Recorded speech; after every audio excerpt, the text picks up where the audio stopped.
بسم الله الرحمن الرحيم فكان كمن دجبته سيد من خلقته وصفوة من اصطفيته وأفضل من اجتبيته وأكرم من اعتمدته قدمت على أنبيائك وبعثته إلى الثقلين من عبادك وأوطأته مشارقك ومغاربك وسخرت له البراق وعرجت به إلى سمائك وأودعته علم ما كان وما يكون إلى انقضاء خلقك ثم نصرته بالرعب وحففته بجبرائيل وميكائيل والمسومين من ملائكتك ووعدته أن تظهر دينه على الدين كله ولو كره المشركون وذلك بعد أن بوأته مبوأ صدق من أهله وجعلت له ولهم أول بيت وضع للناس الذي ببكة مباركا وهدى للعالمين فيه آيات بينات مقام إبراهيم ومن دخله كان آمنا وقلت إنما يريد الله ليذهب عنكم الرجس أهل البيت يطهركم تطهيرا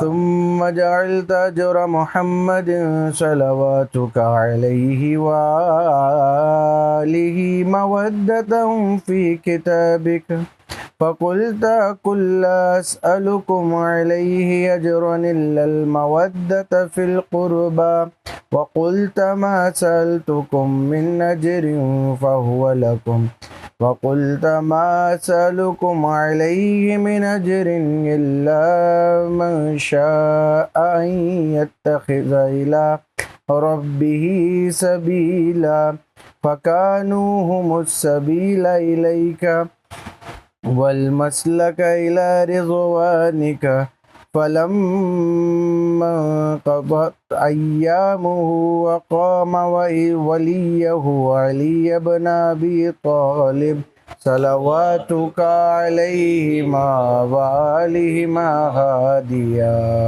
بسم اللہ الرحمن الرحیم. وہ ایسے تھے جس طرح تو نے انہیں منتخب کیا.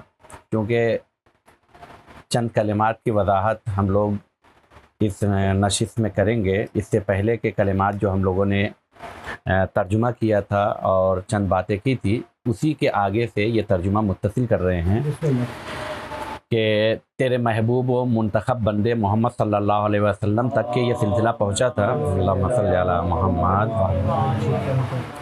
وہ ایسے تھے جس طرح تو نے انہیں منتخب کیا تھا اور اپنی مخلوقات کا سردار قرار دیا تھا. وہ تیرے منتخب بندوں میں ممتاز تھے اور تیرے انتخاب شدگان میں سب سے افضل تھے. دیکھیے، ایک مرتبہ ہوتا ہے عالم ہونا اور ایک مرتبہ ہوتا ہے علماء کے درمیان عالم ہونا اور ایک مرتبہ ہوتا ہے نہیں، جنہیں نہیں آتا ہے ان کے درمیان عالم ہونا، جسے ہم لوگ اپنی زبان میں کہتے ہیں اندھوں میں کانا راجا. تو اندھوں میں کانا راجا تھوڑا سا بھی آتا ہوگا تو سب سے بہتر کہلاتا ہے، تو وہ افضل ہو جائے. آل محمد کی فضیلت آپ سمجھیے. دعا میں کیا کہہ رہے ہیں؟ اپنی مخلوقات کا سردار قرار دیا تھا. وہ تیرے منتخب بندوں میں ممتاز تھے. اللہ نے جنہیں منتخب کیا، منتخب ان منتخب میں بھی سب سے زیادہ ممتاز، یعنی پھر امتیاز رکھنا، یعنی پھر ان کے جیسا کوئی نہیں ہے. اور تیرے انتخاب شدگان میں سب سے افضل تھے اور تیرے معتمدین میں بزرگوار ترین ہستی تھے.